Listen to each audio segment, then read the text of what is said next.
강같이 온 땅에 흘러 각 나라와 족속 백성 방언에서 구원받고 주 경배드리네.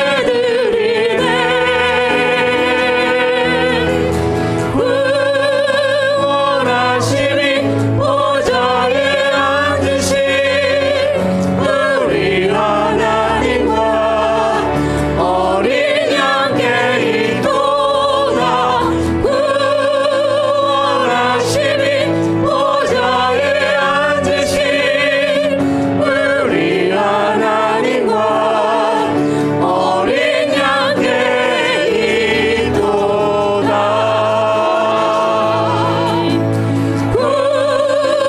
구원하심이 보좌에 앉으신 우리 하나님과 어린 양께 있도다.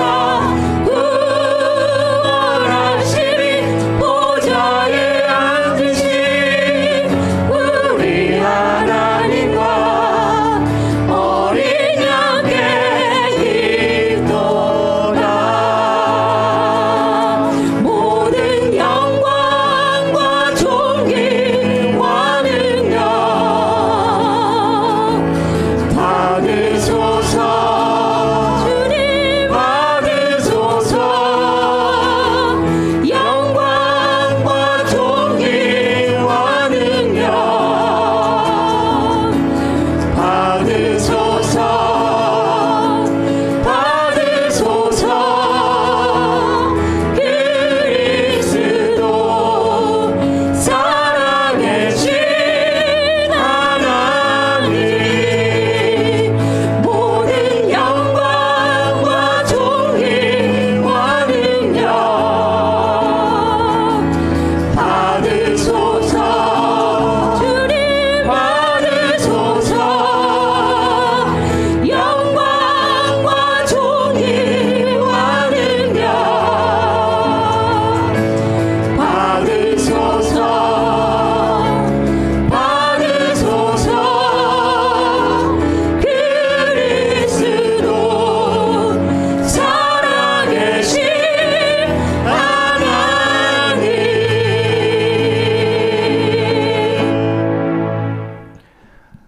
다 같이 이 시간 참회 기도의 시간을 갖겠습니다.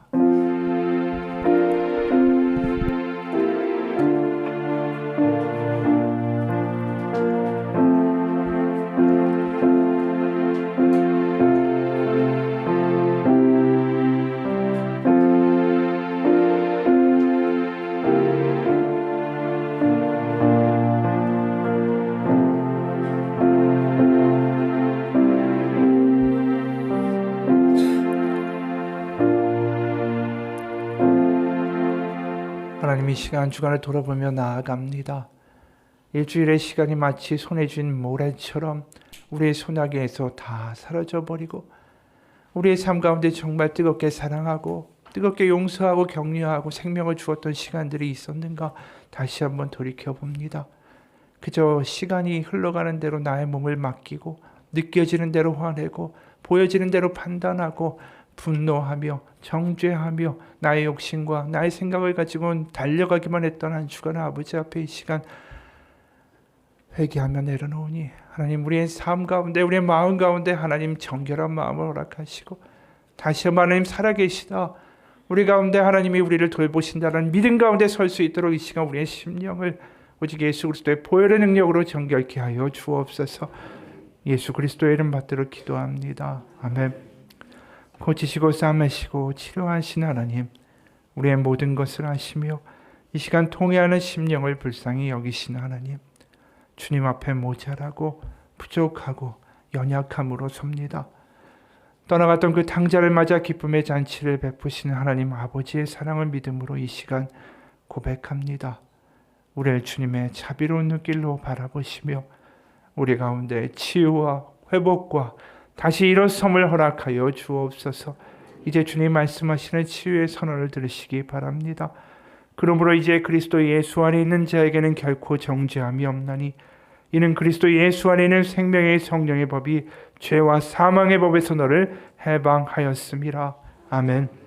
오늘 신앙의 시간 사도신경으로 같이 고백하겠습니다.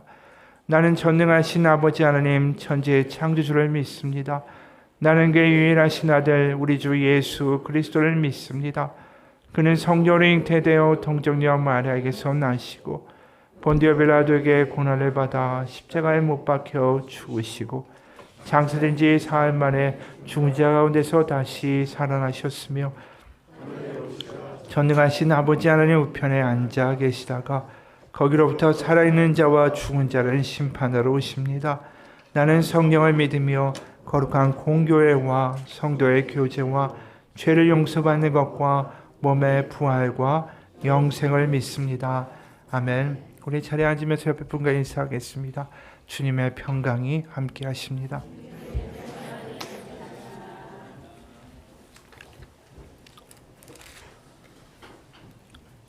새 노래로 여호와께 찬송하라. 그는 기이한 일을 행하사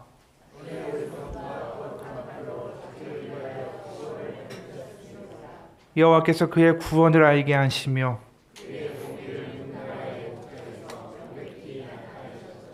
그가 이스라엘의 집에 베푸신 인자와 성실을 기억하셨으므로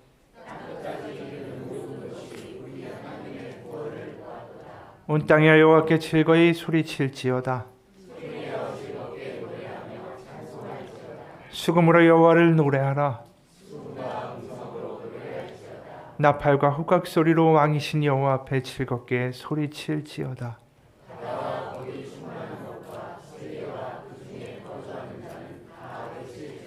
다 같이 여호와 앞에서 큰 물은 박수할지어다. 산악이 함께 즐겁게 노래할지어다. 아멘. 우리 찬송가 546장 같이 찬양하겠습니다.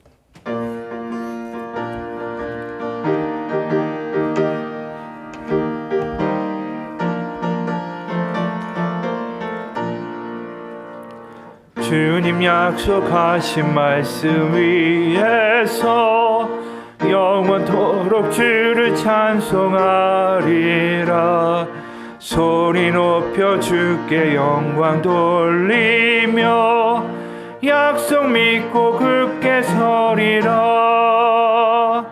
굳게 서리 영원하신 말씀 위에 굳게 서리.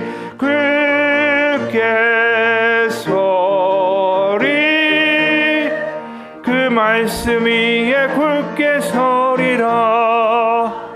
주님 약속하신 말씀 위에서 세상 염려 내게 엄습할 때에 용감하게 힘써 싸워 이기며 약속 믿고 굳게 서리라.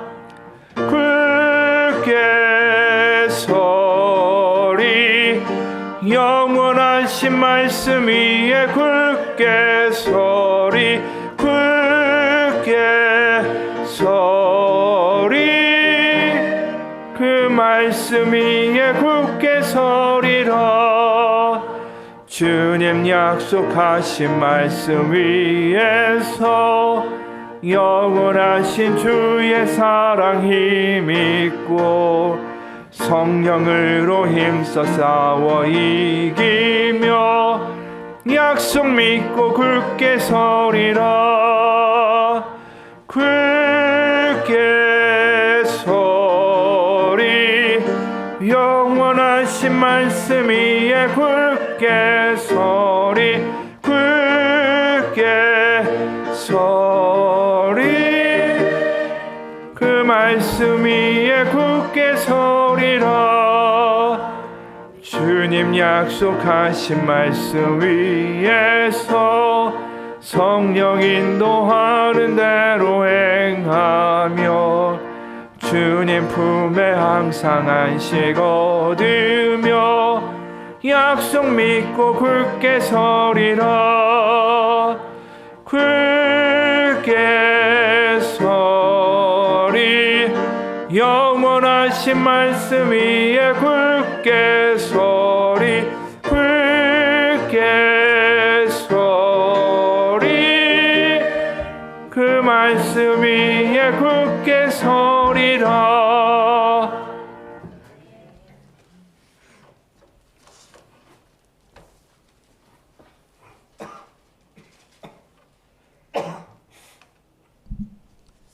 창조주가 되시며 만물을 주관하시는 하나님, 찬양과 경배를 드립니다.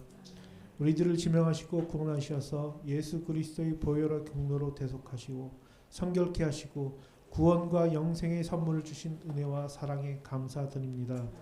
우리들에게 하늘나라에 대한 믿음과 소망, 사랑 위에 새로운 의욕과 열정을 주셔서 희망과 도약을 맞이하고 준비할 수 있도록 성령님이 도우시고 의미 있는 삶의 은혜를 허락하셔서 오늘도 그 은혜로 하나님 앞에 신령과 진정으로 예배를 드리기 원하오니 이 시간 주님의 보혈로 깨끗게 하셔서 새롭게 시작하는 한 주의 예배를 힘찬 마음으로 드릴 수 있도록 인도하여 주시옵소서. 힘들고 어려울 때 우리들을 붙들어 주시고 의의 길로 인도하여 주시는 하나님 아버지, 지금까지 우리들을 주님의 품 안에서 품어주시고 말씀으로 양육하여 주셔서 주님만 바라보고 살게 하여 주신 은혜에 진심으로 감사드립니다. 말씀과 기도가 우리 삶의 전체를 지배할 수 있도록 인도하여 주시옵고 우리를 긍휼히 여기시어 더 이상 죄의 길에 서지 않고 의의 길에 서게 하시어 항상 하늘을 바라보며 나아가게 인도하여 주시옵소서. 변함없는 사랑으로 우리 주 은혜교회를 지키신 하나님, 우리 주 은혜교회가 이 지역을 향해 하나님의 말씀과 예수 그리스도의 살아계심을 선포하며 살아가게 하셔서 감사드립니다. 그 은혜의 결실이 비록 지금에는 이루어지지 않더라도 그들의 마음속에 평안과 사랑이 피어나게 하시어 하나님의 품으로 돌아오게 하시옵소서.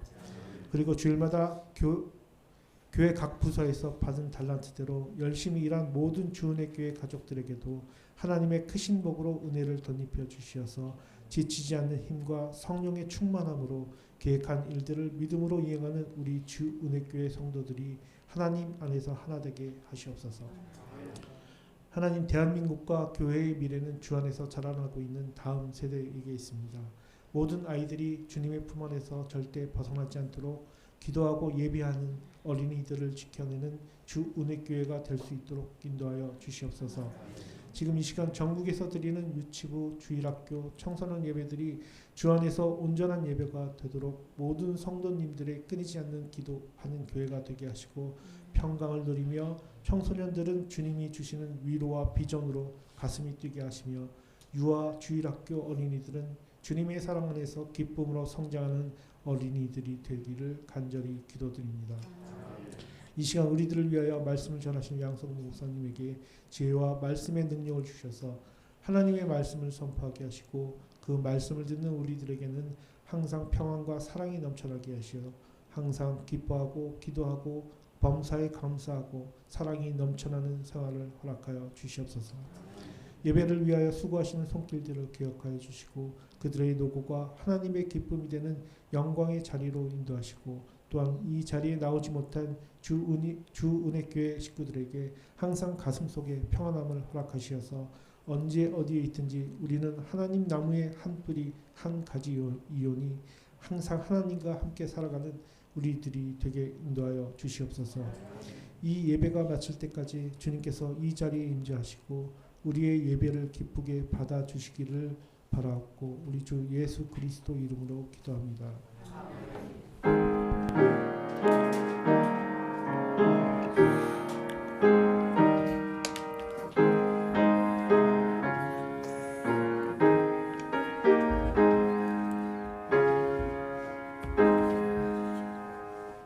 교회 소식 같이 보겠습니다. 우리 2024년도 교회 선언문 같이 외쳐보겠습니다.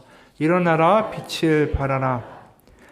신년 기도 제목 우리 간제 나눠드린 양식에 작성하셔서 2월 4일까지 헌금할 때 같이 내주시면 저희가 그것을 모아서 또 교역자와 또 중보기도팀이 1년 같이 기도하도록 하겠습니다. 2월 4일까지 내주시기 바랍니다. 목장 모임이 오늘 예배 후에 있겠습니다. 또 전교인 척사대회가 다음 주일 11시 예배 후에 있도록 하겠습니다. 중보기도 또 우리 생일자 축하해 주시고 오늘 또 우리 이선영 교우님이 떡을 준비하셨습니다. 또 감사한 마음으로 또 받으시고 나누시기 바랍니다. 오늘 특히 새가족 수료, 우리 수료자 이승민 성도, 우리 김남희 성도의 남편이죠.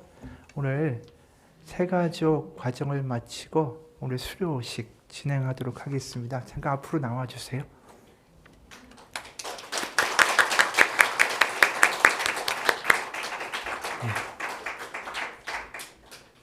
얼마나 대견하고 감격적인 순간일지 모르겠어요.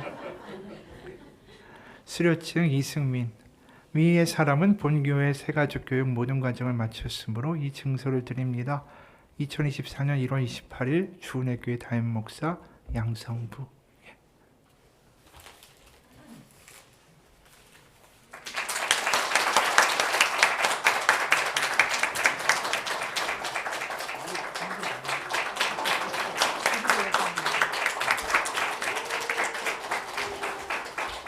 네, 우리 앞으로 같이 한 가족으로 정말 즐겁고 기쁘게 축복하며 신앙생활 하기를 기원합니다. 예, 우리 다 같이 이 시간 하나님 앞에 봉헌하겠습니다.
하나님 아버지, 드릴 수 있는 믿음을 허락하시고 또 예배당에 나와 예배할 수 있는 건강 허락하여 주시니 감사합니다. 우리가 드리는 이 물질이 하나님을 정말 기쁘시게 하는 물질이 되었으면 좋겠습니다. 습관적으로 예배하고 습관적으로 드리는 것이 아니라 하나님을 사랑하는 신앙의 고백이 이 물질 가운데 있게 하시고 하늘나라의 놀라운 상급으로 하나님 쌓일 수 있도록 주님 인도하여 주옵소서. 우리 가운데 또 아프신 이들이 있습니다. 정신적인 질환, 또 육체적인 어려움, 또 아픈 가족을 돌보는 우리의 지체들이 있습니다. 하나님 불쌍히 여겨 주옵소서. 하나님 없이는 살아갈 수 없습니다.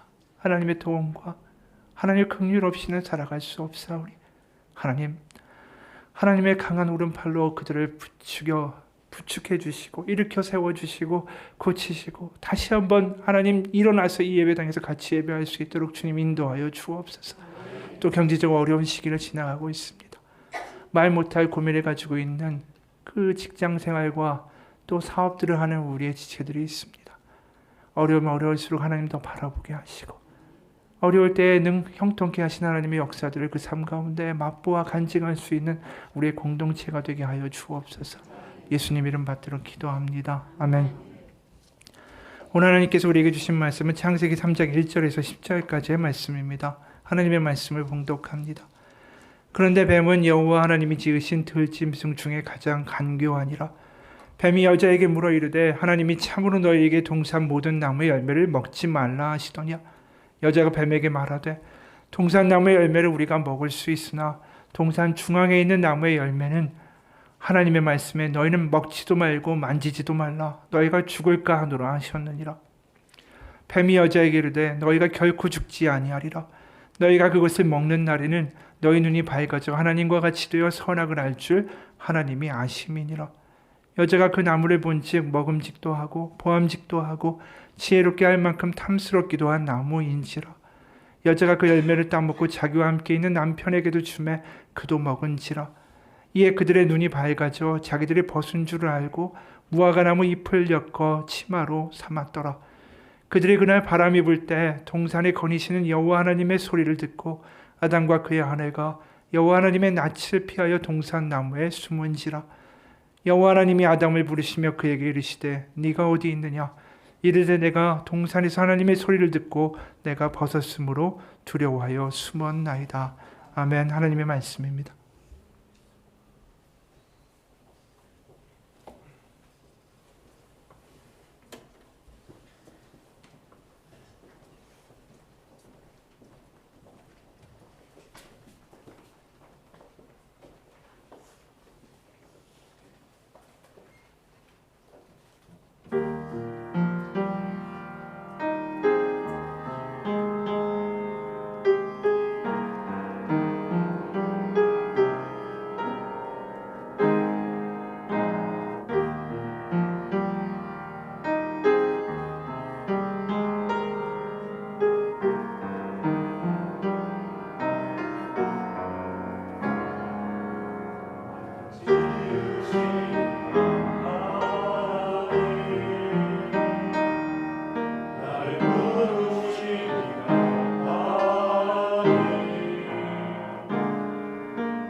같이 기도하겠습니다. 하나님, 하나님의 말씀을 듣습니다. 하나님의 은혜가 얼마나 큰지, 하나님의 은혜를 은혜되게 할 수 있는 우리의 마음가짐이 되기 원하고, 이 말씀이 우리 가운데 깨달아져서 우리의 삶 가운데 우리를 이끌어가는 원동력이 되기 원합니다. 이 시간 말씀을 전하는 자나 듣는 자나 하나님의 영으로 하나 되게 하여 주옵소서. 예수님 이름 받들어 기도합니다. 아멘. 미래 어느 날 지구의 과학자들이 모여서 토론을 했습니다. 그들은 인간이 모든 일을 할 수 있으니까 하나님은 더 이상 인간에게 필요 없다라고 결정을 내렸습니다. 과학자 대표가 하나님한테 가서 말했대요. 신이여, 이제 우리는 당신이 필요 없다라고 결정했소. 우린 인간을 복제할 수도 있고 생명도 창조할 수 있게 되었소. 이제 인간을 떠나서 다른 데 가면 어떻겠소? 하나님은 이 과학자의 말을 조용히 들으시다가 이렇게 대답하셨대요. 좋다. 그럼 내가 한 가지 제안을 하지. 우리 인간을 만들어보는 시합을 하면 어떻겠나? 좋습니다. 그럼 이렇게 하지. 내가 태초에 아담을 창조했을 때와 같이 똑같이 한번 해보겠나? 과학자는 문제없죠라고 자신 있게 대답하고 흙덩이를 집어들었대요. 그러자 하나님이 이렇게 말씀했습니다. 아니지, 내 흙 말고 네 흙으로 해. 지어낸 이야기이긴 한데요. 우리가 아무리 지식과 과학이 뛰어나고 발달한다 하더라도 거기엔 반드시 한계가 있지요. 그럼에도 우리는 끊임없이 우리의 힘으로 우리의 미래와 우리의 생존과 우리의 운명을 우리의 손으로 결정하고자 합니다. 다른 말로 누구의 간섭 없이 내 마음대로 할 수 있는 독립을 원하죠. 하나님으로부터의 독립, 또 주변 사람으로부터에서도 독립을 우리는 꿈꿉니다. 실제로 세상에 많은 사람들이 독립이란 말을 참 좋아하죠. 경제적인 독립, 어떤 공간의 독립, 의존적인 관계에서의 독립, 이런 것들을 추구하고 꿈을 꿉니다. 아이들은 빨리 커서 내가 독립해서 부모님 잔소리 안 듣고 정말 누구의 딸, 누구의 아들이라는 것이 아니라 독립된 개인으로서 성인인 나로 내가 살아야겠다. 그런 독립을 꿈꾸고 기대하죠. 전업주부로 사는 여성분들도 더 이상 내가 남편이나 아이들 뒤치다거리, 밥하고 그러면서 나의 인생을 잃어버리는 게 아니라 이제 다시 진정한 나로서의 독립을 찾고자 합니다. 어느 여성분의 글이에요. 내 몸 챙기기도 급급한데 아이도 챙겨야 한다. 남편은 제발 스스로 했으면 좋겠는데 자기도 챙겨달란다. 특히 아이가 아프면 더더욱 절대갑이 되어 나를 힘들게 한다. 과연 나는 누구인가? 이렇게 힘들려고 결혼한 건가? 이럴 줄 알았으면 애 안 낳는 건데, 하나만 낳는 건데 후회해봤자 이미 수습 불가. 누구를 탓하랴? 그토록 아이가 갖고 싶어서 처절히 노력하고 뜨겁게 사랑해서 빨리 이 남자하고 결혼하고 싶다고 생각했던 사람이 바로 나였는데, 어쨌든 그렇게 다시는 겪고 싶지 않던 인생의 바닥을 찍던 아이의 영유아기가 지나고 슬슬 살만해지고 난 후에 정신을 차려보니까 정작 나는 없어졌다. 그때부터 자아 성찰이 시작됐다. 분명 객관적으로 예전보다 몸은 편해졌는데 마음은 답답해졌다. 자신감이나 자아 성취감은 이제 수직 하강 중이다. 이런 엄마의 사춘기를 겪으면서 내가 그동안 얼마나 의존적으로 생활했는가 다시 한번 돌이켜보게 됐다. 작은 일에도 선택장애로 골머리를 앓고 내 의견보다 남의 눈치를 보며 아둥바둥 살아왔던 지난 날들이 뇌리를 스쳐갔다. 뭔가 잘못된 것 같은 이 상태를 바꾸고 싶었다. 그동안 나는 무언가를 스스로 하기보다 남편, 친정, 시댁, 육아 동지들에게 상당 부분 의존하며 기대어 살았던 것 같다. 이제 진짜 나로 독립해야겠다라고 싶었다. 아이를 키워보는 이 엄마들의 마음이 이렇죠. 이해가 갑니다. 근데 이 남자들도 다르지 않아요? 세상 직장 생활이 어디 쉽습니까? 사업하는 것도 어렵죠. 그럼 지치고 힘든 사회생활에서 벗어나서 누구의 간섭 없이 나 혼자 시간을 만끽할 수 있는 독립적인 공간을 원하죠. 그곳에서 내가 하고 싶은 취미생활도 하고 다른 것도 하면서 즐기길 바래요.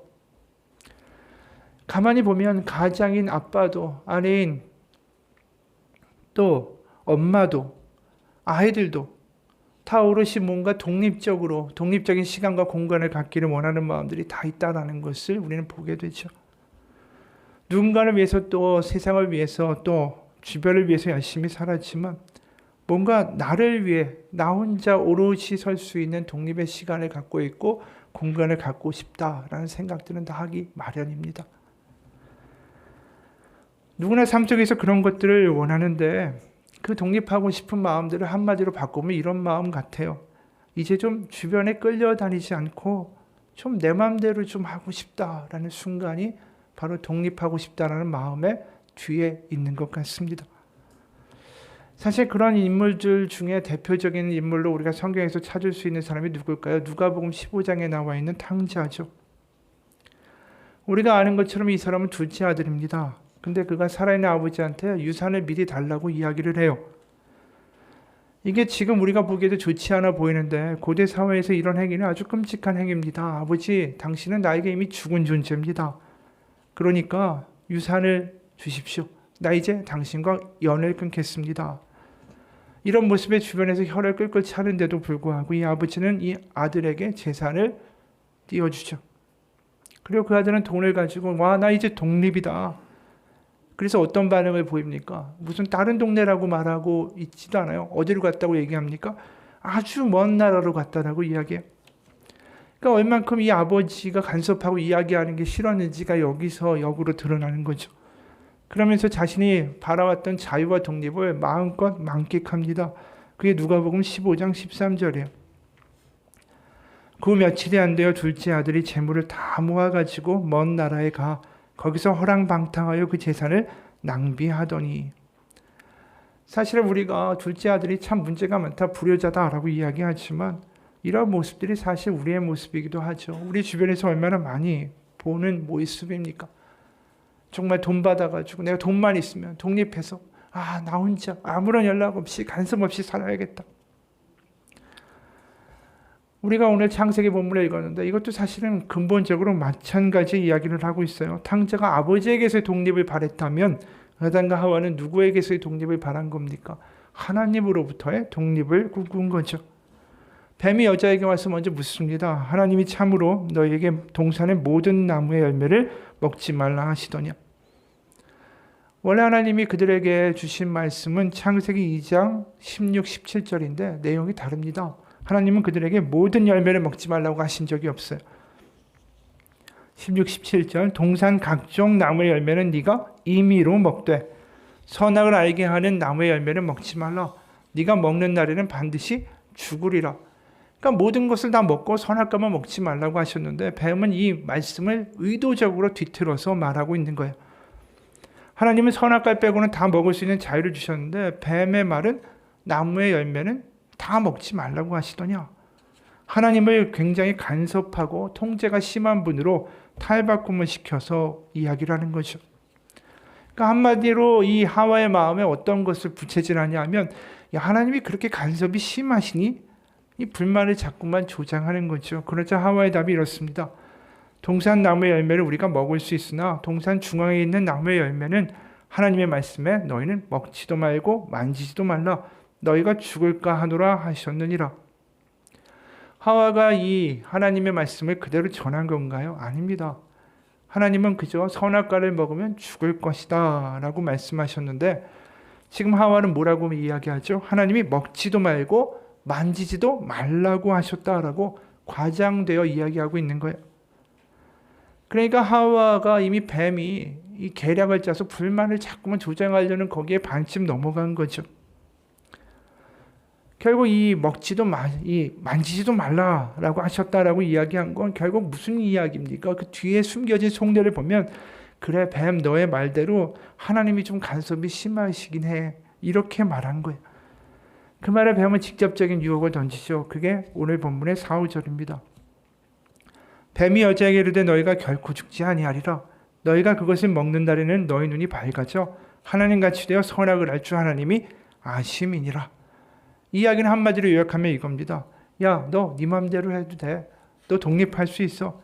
간섭 많은 하나님을 떠나서 네가 살아갈 수 있는 너의 능력이 있다고. 이 말이 얼마나 매력적으로 들리겠어요. 내 맘대로 살 수 있고 독립할 수 있고 간섭도 안 받는다는데 그 말을 들으니까 하와의 마음이 요동치기 시작해요. 6절입니다. 여자가 그 나무를 본즉 먹음직도 하고 보암직도 하고 지혜롭게 할 만큼 탐스럽기도 한 나무인지라. 이 독립할 수 있다는데 간섭 없이 살 수 있다는데 네 맘대로 해도 된다는데 그게 확 끌리는 거예요. 너무 탐스럽게 보이고 너무나도 좋아 보이니까 결국 아담과 하와가 선악과를 따먹죠. 그게 바로 하나님에 대한 독립 선언을 한 거예요. 여러분, 우리가 가만히 보면 아담과 하와의 이런 마음이 우리의 마음하고도 비슷할 때가 있습니다.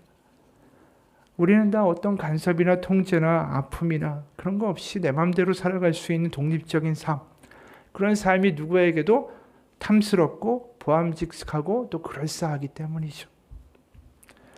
우리는 다 똑같습니다. 누구한테 간섭받고 내가 혼란스러운 게 싫어요. 내가 누구의 말을 듣고 그렇게 움직여야 되는 거, 내가 약한 게 싫습니다. 나는 내가 통제할 수 없는 상황에 처하는 게 싫습니다. 나는 내가 남 때문에 내가 할 수 없는 게 있다라는 게 싫어요. 내 마음대로 하고 싶은 거죠. 하나님의 간섭도 때로는 귀찮습니다.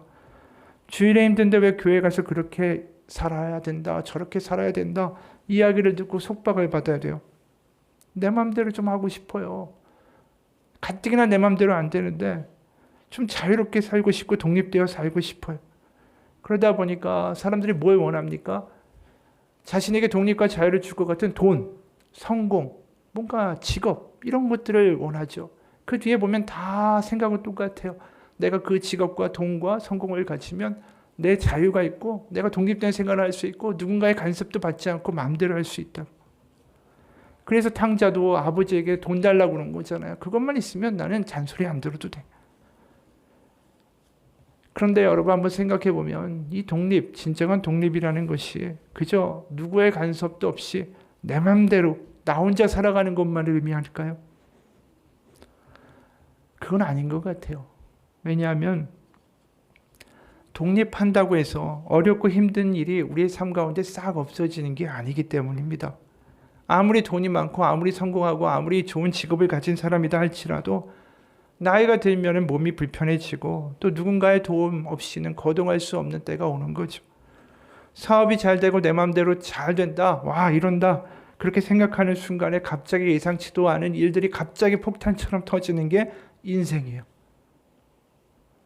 바바라 브라운 테일러라는 사람이 이런 글을 썼습니다. 우리 중 어떤 이들은 우리가 우리의 삶을 통제할 수 있다라고 생각하기 시작한다.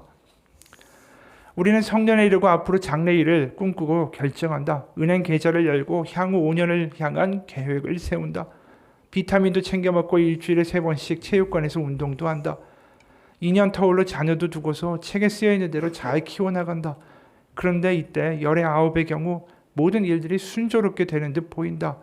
그래서 내가 잘하기만 하면 모든 게 잘 돌아갈 거고 누구에게 손 벌리고 아쉬운 거 없고 내가 내 삶을 통제하고 책임질 수 있다라고 믿게 된다. 적어도 무슨 일이 생기기 전까지는 말이다. 그러나 어느 순간부터 수입이 사라지고 의사는 엑스라이 검사에서 반점이 나왔다라고 이야기하고 아이의 성적은 계속 떨어지고 이것은 마치 멋진 자동차 안에서 브레이크가 고장나서 꼼짝달싹 못하게 된 것과도 같은 순간이다. 순식간에 모든 게 변한다. 한때 당신은 편안하고 독립되고 안전되고 그렇게 자신의 여행을 이끌어 나갈 수 있다고 믿었다. 그러나 갑자기 당신은 멈추지 않은 비싼 기계에 앉은 채로 거리에 내던져진 것 같이 된다.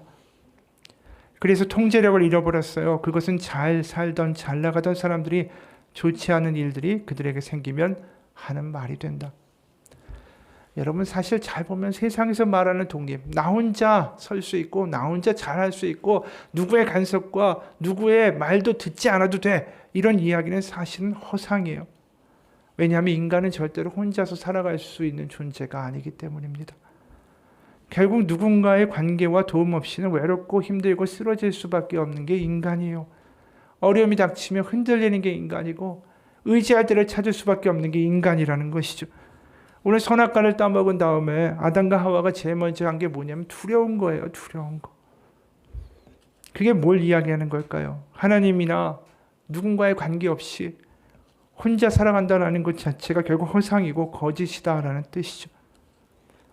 여러분 우리가 혼자서 나 홀로 살아간다. 누구의 이야기도 필요 없다. 나 혼자 강해지면 된다라는 생각은 환상입니다. 오히려 진정한 독립이라는 것은 우리의 삶에 닥치는 어려움이나 환난이 있어도 나를 지지해주고 격려해주고 사랑해주는 누군가의 관계가 있을 때만 가능한 거예요. 역설적인 거죠. 독립은 홀로 있는 게 아니라 잘 의존하는 관계들이 존재할 때에 진정으로 독립할 수 있다라는 거예요. 힘들 때 도와달라고 말할 수 있고 힘들 때 기댈 수 있는 관계들이 많은 사람들이 단단한 삶을 살아요. 돈과 성공과 직업으로 자신의 삶을 독립하고 그 위에 세우겠다는 사람들은 결국 무너질 때에 누구를 의지할 수 있고 어떻게 혼자 버틸 수 있겠어요? 그냥 주저앉는 거예요. 여러분, 나의 존재가 나의 모든 환경들이 다 무너져 내릴 때 그래도 나의 손을 잡고 살아야 할 이유를 알려주는 누군가가 있을 때 우리는 일어설 수 있다라는 거죠. 그런 관계가 있을 때 우리는 단단한 반석 위에 서서 살아가는 독립된 하나의 개체로서 살아갈 수 있다라는 것입니다. 앞서 말한 탕자가 아버지의 유산을 가지고 타국에 갔을 때 와, 난 진짜 독립했어 라고 생각했겠죠. 돈을 흥청망청 쓰니까 주변에 사람들이 얼마나 많았겠어요.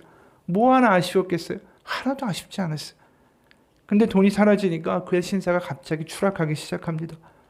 세번역으로 누가복음 15장 14절에서 16절입니다. 그가 모든 것을 탕진했을 때 그 지방에 크게 흉년이 들어서 그는 아주 궁핍하게 되었다. 그래서 그는 그 지방의 주민 가운데 한 사람을 찾아가서 몸을 의탁하였다. 그 사람은 그를 들로 보내서 돼지를 치게 하였다. 그는 돼지가 먹는 쥐염 열매라도 좀 먹고 배를 채우고 싶은 심정이었으나 그에게 먹을 것을 주는 사람이 없었다. 돈이 무너지고 돈이 사라지니까 어떻게 됐죠? 완전한 외톨이가 됐대요. 완전한 고독이 됐대요. 재기불능이 됐대요. 그 누구도 그에게 눈길을 주지 않았대요. 성경이 말하는 세상 속의 독립은 결국 이런 꼴이다라고 말씀하는 거죠. 어느 분이 페이스북 친구들한테 자신이 이 문장을 줄 테니까 괄호를 좀 넣어달라고 이야기했어요. 그 문장은 뭐였냐면 나는 뭐뭐뭐 했을 때 하나님으로부터 도망치는 것을 중단했다. 그 괄호 안에 넣어달라는 거예요. 이 사람들이 거기다 괄호에 넣은 글들이 뭐냐면 내가 모든 상황을 엉망진창으로 만들어 놓고 왔다라는 게 명백해졌을 때 나는 하나님으로부터 도망치는 것을 중단했다. 내가 더 이상 망가질 수 없을 만큼 망가졌을 때 나는 하나님으로부터 도망치는 것을 중단했다. 내가 어떤 길이 막다른 골목으로 이어져 있다는 사실을 깨달았을 때 나는 하나님으로부터 도망치기를 중단했다. 내가 아무데도 갈 데가 없다는 사실을 깨달았을 때 나는 하나님으로부터 도망치는 것을 중단했다. 내 아내가 이혼 소송을 제기했을 때 나는 하나님으로부터 도망치는 것을 중단했다. 스스로 나는 알코올 중독자라고 고백했을 때 나는 하나님으로부터 도망치는 것을 중단했다. 횡령 혐의로 해고당했을 때 나는 하나님으로부터 도망치는 것을 중단했다. 병원에서 암이라는 이야기를 들었을 때 나는 하나님으로부터 도망치는 것을 중단했다. 이 이야기는 무엇을 말하고 있을까요? 자신들이 탕자처럼 독립된 삶을 살 수 있다라고 내 마음대로 할 수 있다라고 살다가 완전히 파산하고 무너졌을 때 그때 하나님이 떠오른 거죠. 탕자도 어땠을까요? 완전히 자신의 독립을 꿈꾸던 사람이 돈을 잃고 완전히 무너지니까 거기서 누구를 떠올렸습니까? 아버지를 떠올렸죠. 누가복음 15장 17절에서 19절이에요. 그제서야 그는 제정신이 들어서 이렇게 말하였다. 내 아버지의 그 많은 품꾼들에게는 먹을 것이 남아 도는데 나는 여기서 굶어 죽는구나. 내가 일어나 아버지에게 돌아가서 이렇게 말씀드려야겠다. 아버지, 내가 하늘과 아버지 앞에 죄를 지었습니다. 나는 더 이상 아버지의 아들이라고 불릴 자격이 없으니 나를 품꾼의 하나로 삼아 주십시오. 탕자가 그래서 아버지의 집으로 돌아가죠. 그리고 못난 자기를 품어주는 아버지를 다시 만났을 때 그는 알게 됩니다. 스스로 선다는 거, 그리고 자신이 단단한 삶을 산다는 거, 진정한 독립은 어떤 상황에도 나를 맞아주고 사랑해주고 지지해주는 그 아버지가 있다는 사실 위에 세워질 수 있다는 사실을 알게 된 거예요. 여러분, 세상에 나가서 우리가 당당히 부딪힐 수 있는 이유는, 용기 있게 맞설 수 있는 근거는 어떤 상황에도 나를 돌보시는 하나님 아버지가 있기 때문에 가능한 일입니다. 하나님 아버지가 우리 가운데 분명하게 있지 않으면 우리는 세상 사람들의 말 가운데 계속 흔들려요. 그러면서 엉뚱한 것으로 우리의 독립을 추구하죠. 돈을 가지면 저 사람들에게 휘둘리지 않아. 내가 좋은 직업을 가지면 무시당하지 않아. 그 길이 아니라 우리에게 진정한 세상 가운데 독립을 꿈꿀 수 있는 근거는 하나님의 사랑을 우리가 소유하고 살아가는 것뿐입니다. 그래서 세상에서 진정한 독립을 꿈꾼다면 하나님과 가까워져야 돼요. 사도 바울이 이런 말씀을 합니다. 빌립보서 4장 12절 13절 나는 비천에 처할 줄도 알고 풍부에 처할 줄도 알아. 모든 일 곧 배부름과 배고픔과 풍부와 궁핍해도 처할 줄 아는 일체의 비결을 배웠노라. 내게 능력 주시는 자 안에서 내가 모든 것을 할 수 있느니라. 그가 배부르거나 가난하거나 어렵거나 그것이 아무것도 상관이 없다라고 말합니다. 그러면서 모든 걸 할 수 있대요. 이런 단단함이 어디서 나옵니까? 세상 말들에 휘둘리지 않고 세상 사람들 가운데 휘둘리지 않은 이 자신감이 어디서 나옵니까? 이게 하나님 때문이라는 거죠. 고린도후서 6장 10절입니다. 근심한 자 같으나 항상 기뻐하고 가난한 자 같으나 많은 사람을 부유하게 하고 아무것도 없는 자 같으나 모든 것을 가진 자로다. 이게 진정으로 독립한 사람의 모습 아닐까요? 하나님이 너무나 가깝게 느껴지기 때문이죠. 아까 소개한 바바라 브라운 테일러라는 이분이 이런 말을 해요. 나도 내 인생의 통제력을 잃어버렸다라고 밖에 이야기할 수밖에 없는 그런 때를 맞이하게 됐다. 근데 가만히 생각해보면 그건 애초에 잘못된 생각인 것 같다. 인간들은 자신들의 삶의 통제력을 상실한 게 아니다. 애초부터 우리가 우리의 삶을 통제할 수 있다라는 것은 그것 자체가 착각이었다. 우리들은 계속해서 내가 내 능력으로 무언가 해결할 방법이 있을 거라고, 인간의 상황을 통달한 어떤 방법이 있어서 우리의 문제들을 해결할 수 있을 거라고 착각해 왔기 때문이다. 우리는 우리에게 일어나는 것을 통제할 수 없다. 이것이 인간의 현실이고 이것은 두려운 것일 수 있다. 왜냐하면 우리가 우리의 모든 환경들을 선택하거나 통제할 수 없음을 의미하기 때문이다. 그런 위협 가운데도 단단히 설 수 있는 유일한 힘은 세상의 염려와 말들과 불안 가운데 독립해서 설 수 있는 근거는 오직 하나님을 믿는 믿음뿐이다. 아까 이야기한 것처럼 자신이 독립선언을 했던 아담과 하와의 말로가 어떤지 한번 보세요. 9절 10절 여호와 하나님이 아담을 부르시며 그에게 이르시되 네가 어디 있느냐. 이르되 내가 동산에서 하나님의 소리를 듣고 내가 벗었으므로 두려워하여 숨었습니다. 이게 우리의 모습이에요, 여러분. 생각해 보세요. 하나님 입장에서 보면 우리가 부모라고 생각해 보면 어린아이가 갑자기 와서 이렇게 이야기를 해요. 나 더 이상 이제 잔소리 안 듣고요. 혼자 나가서 살래요. 집에서 나갈래요. 초등학생이 그런 얘기를 한다고 생각해 보세요. 그 아이가 그렇게 해서 나가면 결국 어떻겠습니까? 매일 불안하고 걱정이고 두려운 거죠. 부모 없이 살아가는 삶이 과연 독립일까요? 아이에게. 그건 오히려 저주죠. 우리가 다 어린아이 같은 사람들이에요. 우리가 우리의 존재와 우리의 실체를 알게 되는 순간에 우리가 아버지 곁에 머무는 게 얼마나 중요한 건지를 더 알게 되죠. 나태주란 시인이 그 아이라는 시를 썼는데 거기에 이런 내용이 나와요. 겉으로 당신 당당하고 우뚝하지만 당신 안에 조그맣고 여리고 약한 어린아이 하나 살고 있어요. 작은 일에도 흔들리고 작은 말에도 상처받는 아이, 순하고도 여린 어린아이 하나 살고 있어요. 그 아이 이슬밭에 햇빛 부신 풀잎 같고 바람에 파들파들 떠는 5월의 새 나뭇잎 한 가지 같아요. 올해도 부탁은 그 아이 잘 데리고 다니며 잘 살기 바래요. 윽박 지르지 말고 세상 한 구석에 떼놓고 다니지 말고 더구나 슬픈 얘기, 억울한 얘기 들려주어 그 아이 주눅들게 하지 마세요. 될수록 명랑하고 고운 밝은 얘기, 도란도란 나누며 걸음도 자박자박 한 해의 끝날까지 가주길 바라요. 초록빛 풀밭 위 고운 모래밭 위 통통통 뛰어가는 작은 새 발걸음 그렇게 가볍게 살아가 주길 바라요. 이게 뭘 얘기하는 겁니까? 우리가 다 겉으로는 어른이고요. 겉으로는 다 아는 것 같지만 우리 안에는 다 작은 아이가 있다는 거죠. 그게 우리의 진짜 모습이라는 거예요. 그렇기 때문에 우리가 홀로 설 수 있기 위해서는 바로 하나님 아버지가 계시다라는 단단한 믿음이 너무나도 중요한 거예요. 우리가 아프면요, 주변 사람들의 이야기가 다 들려요. 야, 이거 먹으면 좋대더라. 의사는 또 다른 이야기하고, 의사 얘기 들으면 또 불안해요. 다른 의사한테 또 가요. 우리가 마치 바람에 흔들리는 갈대와 같이 그렇게 흔들리는 모습들을 우리가 알게 돼요. 여러분, 진정한 독립은 하나님과의 관계가 서 있지 않으면 이루어질 수가 없는 것입니다. 돈으로도 안 되고요. 직업이나 성공으로도 해결할 수 있는 게 아니에요. 우리의 진정한 독립은 다시 하나님 아버지 집으로 돌아가는 것뿐입니다. 여러분, 우리가 당자에 비해서 가장 인상적인 것은 우리가 다 알고 있죠. 세상의 돈과 세상의 우상을 쫓아서 난 이제 자유와 독립이야 뛰어나갔던 그 아들을, 그 철없는 아들을 끝까지 기다리는 아버지. 그게 우리가 누가복음 15장에서 보는 하나님의 모습 아닙니까? 당자의 아버지가 그 아들이 돌아올 때 얼마나 기다리고 있는지 누가복음 15장 20에서 24절입니다.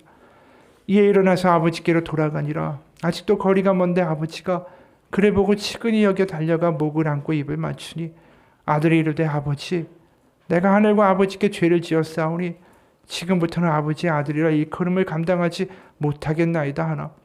아버지는 종들에게 이르되 제일 좋은 옷을 내어다가 입히고 손에 가락지를 끼우고 발에 신을 신기라. 그리고 살진 송아지를 끌어다가 잡으라. 우리가 먹고 즐기자. 이 내 아들은 죽었다가 다시 살아났으며 내가 잃었다가 다시 얻었노라. 이 아버지가 못난 아들이 언제 돌아올지도 모르는데 하염없이 기다린 거죠. 그러다가 저 아들이 멀리서 산을 넘어서 언덕을 넘어서 그 모습이 멀리서 보이니까 아버지는 맨발로 그 아들에게 달려간 겁니다. 어느 목사님의 글이에요. 한 노인이 있었다. 고령의 그 노인은 스스로 자신의 몸을 돌보지 못할 만큼 쇠약해졌다. 자녀들은 아버지를 요양원에 맡기기로 결정했다.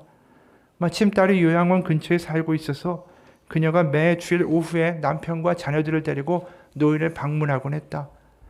노인은 주일 오후만 되면 딸과 사위와 외손자들이 오기만을 기다렸다. 사실 노인은 일주일 내내 그날만을 학수고대했고 언제나 밖에 나가서 그들을 기다렸다. 그렇게 몇 해가 지난 뒤에 노인은 총기마저 흐려져 자녀들의 이름을 기억해내는데도 애를 먹게 되었다. 때로는 그는 자신의 방을 나갔다가 그 방을 다시 찾아오지 못할 때도 있었다. 그런데도 노인은 주일 오후에 언제나 밖에 나가 딸과 외손자들을 기다렸다. 어느 주일 오후 노인을 방문한 딸이 아버지에게 물었다. 아버지, 오늘이 무슨 요일인지 아세요? 노인은 무슨 요일인지 기억나지 않아 대답할 수 없었다. 그러자 딸이 다시 물었다. 오늘이 무슨 요일인지도 기억하지 못하시면서 어떻게 우리가 오늘 올 거라고 알고 나와서 기다리고 계셨어요? 그러자 노인이 대답했다. 왜냐하면 매일 너를 기다리기 때문이야. 그렇다. 하나님은 자녀들이 집으로 돌아오기를 애타게 갈망하시는 사랑의 아버지시다. 따라서 당신이 집으로 돌아오는 그날이 언제이든지 당신을 애타게 기다리고 계시는 하나님 아버지의 모습을 발견할 수 있을 것이다. 아마 당신을 의아히 여길 것이다. 내가 오늘 집으로 돌아올 줄 어떻게 알고 기다리고 계셨을까? 다시 하나님께서는 당신이 먼 나라로 떠난 그날부터 매일매일 당신을 기다리고 계셨다. 여러분, 그 하나님의 마음이 우리가 보이지 않는다라고 말할 수 없어요. 왜 그럴까요? 바로 십자가에 그 아들을 박으신 하나님의 마음이 십자가에서 보이기 때문입니다. 십자가는 탕자같이 세상을 향해서 날아가고 달려가고 살아가고 그렇게 아버지를 망각한 우리들이 돌아오기를 두 팔을 벌리고 피를 흘리며 지금도 기다리신 하나님의 마음이 십자가입니다. 한 이야기를 소개하죠. 한 소녀가 어릴 적부터 아버지에게서 난 널 사랑해 아가야, 이 이야기를 들으면서 자랐습니다. 소녀가 어른이 되었을 때도 아버지는 언제나 똑같이 사랑한다 아가야 라고 말했습니다. 아버지는 그녀가 사회인이 되어 집을 떠난 후에도 또한 그녀가 어디를 가든지 전화를 걸어서 사랑한다라고 말했어요. 그녀는 언제나 아버지의 사랑과 보호를 느낄 수가 있었죠. 어느 날 그녀는 아버지가 뇌졸중으로 쓰러지셨다라는 전화를 받고 병원으로 달려갔습니다. 아버지는 딸을 보아도 말을 할 수 없는 상태였습니다. 그녀는 아버지 옆에 앉아 아버지와 함께했던 순간들을 떠올리며 항상 아버지의 그늘에서 보호받아 왔음을 감사했습니다. 그러나 더 이상 아버지가 해주던 사랑의 말들을 듣지 못하고 살아갈 게 서글펐죠. 그때 아버지의 심장 뛰는 소리가 들렸습니다. 그녀가 아버지의 가슴에 귀를 가까이 대자 그녀에게는 사랑한다야 아가야 라는 말이 들렸습니다. 여러분, 우리가 이런 관계 없이 살아갈 수 있을까요? 이 거친 세상과 갑자기 닥치는 수많은 문제들 가운데 과연 우리의 힘으로 살아갈 수 있을까요? 주님 없이는 세상 가운데 독립된 모습으로 단단한 삶으로 우리가 환난과 어려움을 이겨낼 수 있는 능력과 깜냥이 우리 가운데는 없습니다. 우리가 그걸 제발 깨닫고 이제 아버지의 집으로 돌아오길 하나님은 지금도 기다리고 계세요. 왜 하나님은 그렇게 어떻게 보면 답답한 방식으로 우리를 사랑하실까요? 왜 말없이 기다리기만 하며 그렇게 상처 입은 마음으로 지금도 사랑하기를 멈추지 않으실까요? 우리에게 직접 우리에게 말하고 직접 우리를 변화시키고 직접 우리를 건드리면 되지 않나라고 말할 수 있어요. 우리의 마음을 확 바꿔버리면 되지 않느냐라고 우리 말할 수 있습니다. 그런데 샤르트 르난 철학자는 이런 글을 썼습니다. 사랑받기 원하는 사람은 그저 사랑하는 사람을 사로잡으려고 하지 않는다. 기계적으로 흘러나오는 정열의 대상으로 마치 인형처럼 상대방을 전락시키지 않는다. 자기가 사랑하는 사람이 그저 인형과 같은 존재가 된다면 사랑하는 사람은 오히려 자신이 혼자임을 느끼게 될 수밖에 없기 때문이다. 하나님 우리 억지로 바꾸시지 않아요. 차라리 우리를 기다리고 기다리는 편을 택하신다라는 것입니다. 우리의 발길로 우리의 마음으로 우리의 의지로 아버지께 돌아갈 때까지 기다리고 기다리신다. 그리고 기다리는 그 가운데 우리가 돌아오면 우리를 기쁘게 맞아주신다. 이게 예수 그리스도의 복음이에요. 누군가 이런 말을 합니다. 우리는 사랑을 받아들일 수도 거절할 수도 있다. 그럴 수 없다면 그건 사랑이 아니라 컴퓨터 프로그래밍과 같은 것이다. 하나님께서 사랑할 수 있는 사람을 지으셨을 때 그 사랑할 수 있는 능력을 하나님으로부터 독립하고 하나님을 거부하는 데 사용할 수 있도록 허용하셨다. 탕자의 비유에 나오는 아버지는 아들에게 아버지의 사랑을 거부할 수 있는 자유를 주었고 집을 떠나지 못하게 막지 않으셨다. 여러분, 믿음은 다른 게 아닙니다. 내가 어떠한 존재인지를 깨닫고 아버지 집으로 돌아가는 것. 그게 믿음이에요. 내 안에 어린아이를 감추고 세상 가운데 센 척, 강한 척, 있는 척, 아는 척 그렇게 지내는 거 힘겹지 않습니까? 우리는 혼자서 다 할 수 있는 능력을 가진 사람들이 아닙니다. 우리에겐 그런 하나님의 사랑이 필요하고요. 우리 곁에서 우리를 지지해주는 그런 사랑의 목소리와 관계들이 우리 가운데 필요해요. 얼마 전에 어느 분의 글을 읽고 울컥한 적이 있어요. 엄마 죽었다는 소리를 듣고 내려오는 버스 안에서 얼마나 울었는지 모릅니다. 일주일 전에 아들 뭐가 제일 먹고 싶냐는 엄마 말에 엄마가 싸준 김밥이 제일 먹고 싶다라고 했는데 장례 치르고 집에 냉장고 문을 열었는데 냉장고 안에 수북히 쌓인 김밥 재료를 보고 냉장고 문을 잡고 얼마나 오열했는지 모릅니다. 다음 생에도 내 어머니로 와주세요. 엄마 사랑합니다. 이런 사랑을 경험해 본 아들은 세상이 아무리 어려워도 다시 한번 일으켜 주는 어머니의 그 사랑 때문에 세상을 살아갈 힘이 나지 않을까요? 여러분, 우리에게 이런 게 필요한 거예요. 우리가 사랑을 쉽게 생각하지만 사랑만큼 중요한 게 없습니다. 세상에서 돈을 가지고 직업을 가지고 성공을 가지고 명예를 가지고 직함을 가지고 그걸로 나 혼자 살 수 있을 것 같지만 인생이 절대 그런 게 아니라는 거죠. 함께 있어줘서 고마워라는 제목의 글이 있어요. 어느 아내가 남편을 보면서 쓴 글이에요. 어느 토요일이었다. 미안해. 오늘도 많이 늦을지 몰라. 우리 하는 일이 그렇지 뭐 괜찮아. 신경 쓰지 말고 돈 많이 벌어와 남편. 남편은 주말에도 출근을 했다. 한꺼번에 몰려든 작업을 하느라 며칠째 쪽잠을 자고 일하고 있었다. 주일에도 주말에도 함께하지 못하는 게 무척이나 미안한지 출근하는 남편은 자꾸만 뒤를 돌아보았다. 나는 괜찮다고 몇 번이나 손을 흔들었다. 남편을 보내고 늦은 점심을 먹고 나서 청소와 밀린 빨래를 했다. 그리고는 침대에 엎드려 책을 읽었다. 아이폰을 끼고 노래를 들으면서 한가하게 책을 읽는 주말, 그렇게 책을 읽다가 스르르 나도 모르게 잠이 들었다. 얼마나 잤을까? 잠에서 깨어났을 때 방 안은 어둑해져 있었다. 이어폰에서 노래가 흘러나왔지만 그래도 역시나 기분은 좋지 않았다. 아무것도 한 게 없는데 시간은 훌쩍 지나가 버렸고 남편은 돌아오지 않고 방 안은 어두웠고 나는 혼자였다. 손을 더듬거리자 딱딱한 책 모서리가 만져졌다.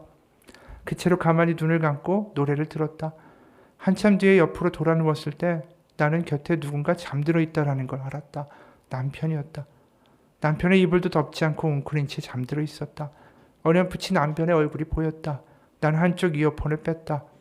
그러자 새근새근 그의 숨소리가 들렸다. 남편의 잠든 얼굴을 바라보고 있노라니 울컥 마음이 이상했다. 나는 그가 외로워 보였다.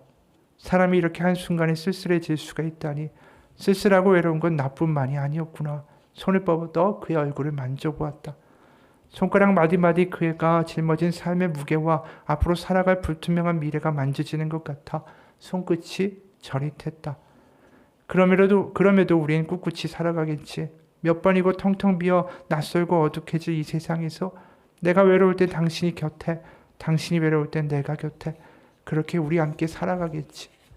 가만히 남편의 손목을 잡아보았다. 손마디에 뛰는 그의 심장 박동을 느끼며 오랫동안 남편의 얼굴을 바라보았다. 그리고 생각했다. 내 삶에 함께 있어줘서 고맙다고. 여러분, 삶이 어려워도 이런 부부의 관계가 있고 이런 가정이 있다면 세상을 좀 단단하게 살아볼 수 있지 않을까요? 여러분, 이게 가정의 이야기만은 아니에요. 이게 바로 교회의 모습인 거죠. 교회는 내가 잘났고 내가 얼만큼 하나님께 기도해서 복받았다라는 이야기를 하는 것이 아닙니다. 가면을 쓰고 내가 좀 믿는 척, 강한 척, 아는 척 하는 것도 교회가 아니에요. 그저 우린 모두 다 하나님 앞에 탕자로 아버지 집에 돌아온 존재들이기 때문입니다. 바로 아버지 집에 돌아온 탕자로 우린 예배하는 거고, 우리는 그 아버지의 사랑을 받은 형제자매로 서로를 격려하고 위로하고 기도하고 중보하는 것입니다. 그 사랑 가운데 우리는 살아가는 거예요. 하나님과의 사랑, 관계, 또 이웃과 우리 형제자매와의 관계 가운데 하나님은 단단하게 세상을 이길 수 있는 믿음의 삶을 살라고 지금도 말씀하고 계세요. 여러분, 폴 트랩이라는 상담가의 글로 오늘 설교를 마치겠습니다. 교회 예배는 하나님의 가난한 자녀들의 모임이다.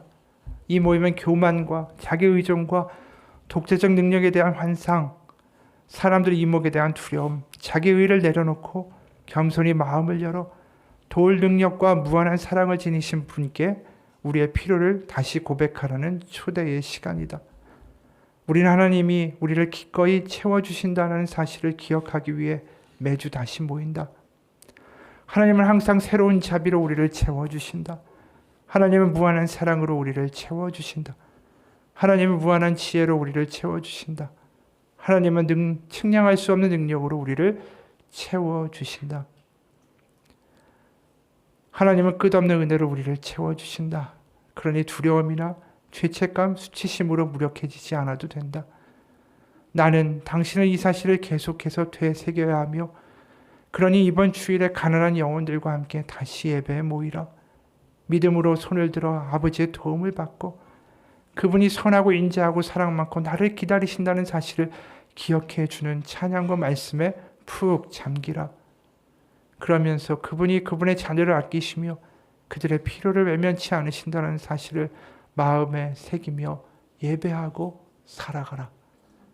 여러분, 이 자리에 우리의 고백도 마찬가지. 대단한 믿음, 대단한 결단이 필요한 게 아니라 하나님 우리에게 바라시는 믿음의 고백은 이겁니다. 하나님 아버지, 제가 집에 왔습니다. 아버지 사랑합니다. 같이 기도하겠습니다.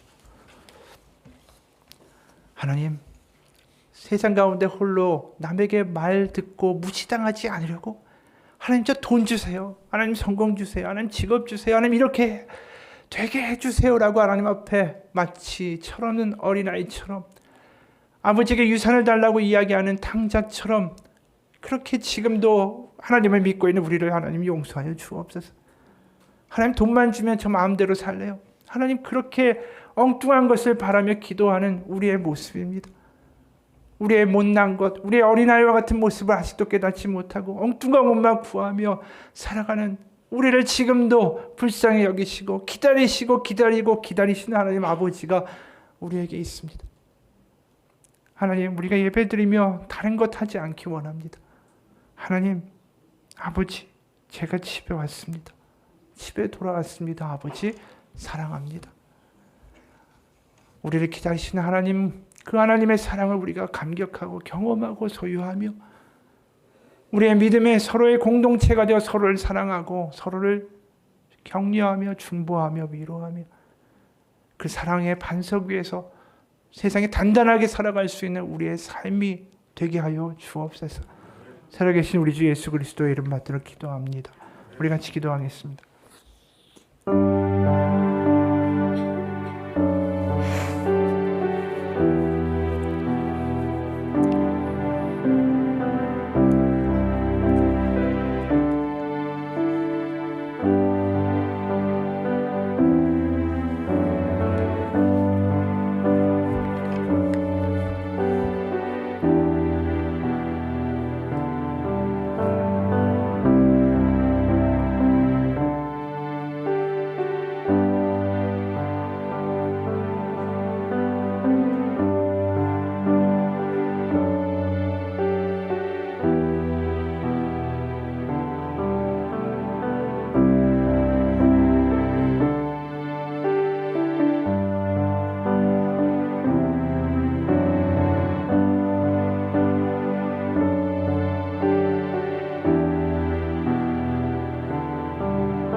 다 같이 일어나서 하나님의 부르심 찬양하고 축도로 오늘의 예배 마치겠습니다.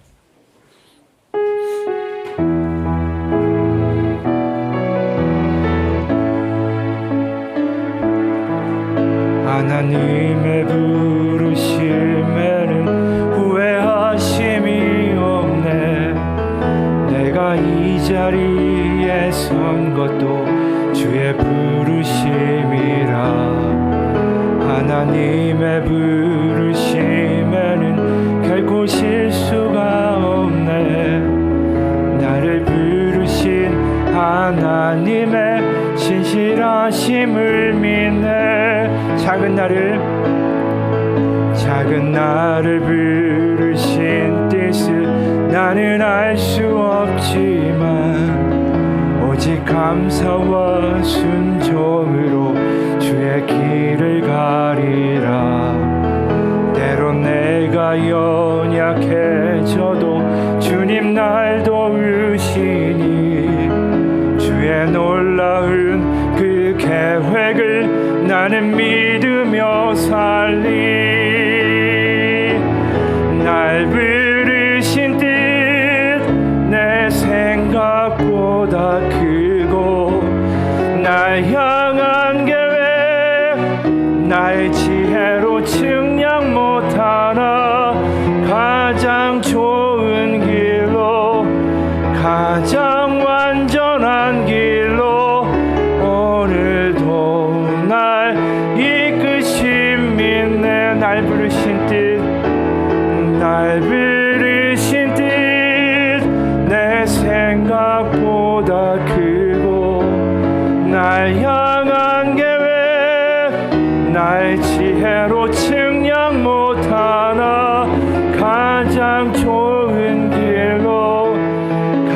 가장 완전한 길로 오늘도 날 이끄신 믿네. 마지막으로 한 번 더 고백합시다.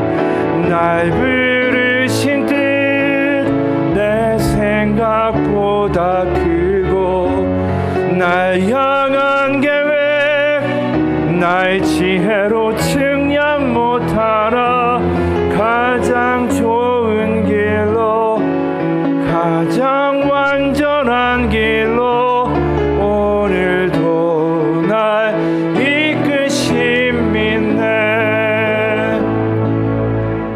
지금 우리 주 예수 그리스도의 은혜와 하나님의 사랑과 성령님의 교통하심이 지금도 기다리시는 아버지 집에 돌아가 아버지를 사랑한다고 고백하는 이 공동체 지체 한 사람 한 사람 머리 위에 지금부터 영원까지 함께 하시기를 간절히 축원하옵나이다. 아멘.